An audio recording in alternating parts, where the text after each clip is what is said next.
News पथ के सफर में अब सोशल अड्डा पर थोड़ा सा रुकते हैं और आज के मुद्दे पर लोगों की राय जानते हैं। आज का मुद्दा बिहार की शिक्षा व्यवस्था से जुड़ा है, जो आए दिन किसी न किसी वजह से सुर्खियों में रहती ही है। बिहार में हजारों टीचरों की भर्ती में हुआ कथित घोटाला पहले से बड़ा मुद्दा बना हुआ है।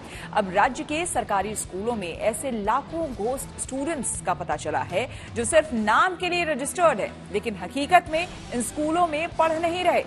मामले से जुड़े अधिकारियों के मुताबिक पिछले कुछ महीनों में बिहार के सरकारी स्कूलों से 5,40,000 से ज्यादा छात्रों के नाम काट दिए गए हैं। ये वो छात्र हैं जो बिना कोई कारण बताए लंबे समय से स्कूल नहीं आ रहे थे। दरअसल इनकी जानकारी तब मिली जब शिक्षा विभाग ने स्कूलों में छात्रों के अटेंडेंस ठीक करने के लिए विशेष अभियान चलाया।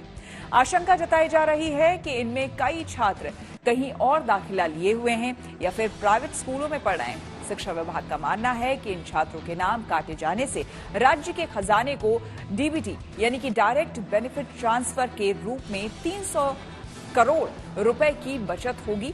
बिहार में गोस्ट स्टूडेंट्स का मामला नया नहीं है।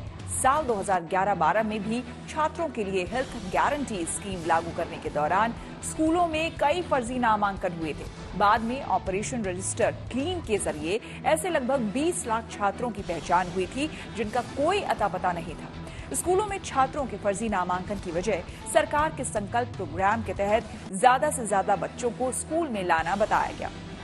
प्रोग्राम के तहत अपना रिकॉर्ड ठीक रखने के लिए स्कूल वालों ने लोकल अधिकारियों के साथ मिलकर छात्रों के दाखिले में जमकर फर्जीवाड़ा किया। लेकिन माना जा रहा है कि अब नए अभियान के तहत छात्रों के सरकारी स्कूलों में दाखिले के वास्तविक आंकड़े सामने आ सकते हैं। जाहिर है, छात्रों की संख्या के आधार पर ही टीचरों की भर्ती, स्कूल, क्लासरूम और मिड डे मील के लिए फंड की व्यवस्था की जाती है।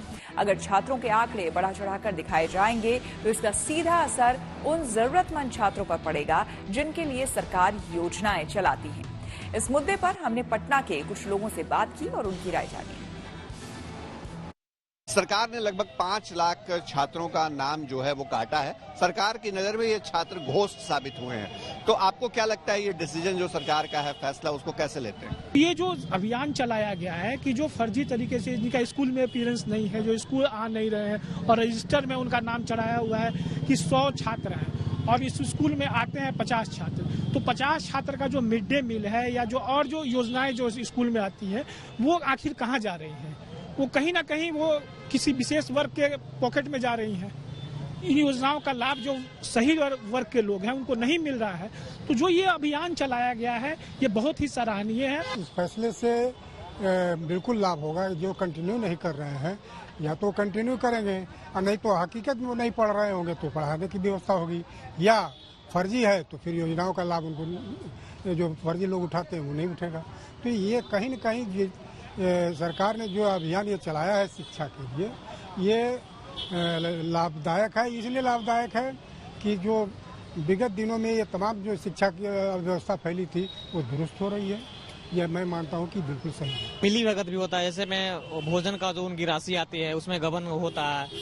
और ये सरकार का पहल बहुत ही अच्छा रहा। थोड़ा सा लेट आया है, अगर इन फ्यूचर पहले होता तो जितने राशि बचेगी हमारे प्रदेश के विकास के योजनाओं में, इंफ्रास्ट्रक्चर के बिल्डिंगें हो गए और सारी योजनाओं का लाभ मिलता। ये सब फंड बचाएंगे तो स्कूलों का इंफ्रास्ट्रक्चर डेवलपमेंट पे ध्यान दे सकते हैं और जो न्यू एजुकेशन पॉलिसीज है उसको जितना जल्दी इम्प्लीमेंट करेंगे तो उसके लिए काफ़ी अच्छा होगा।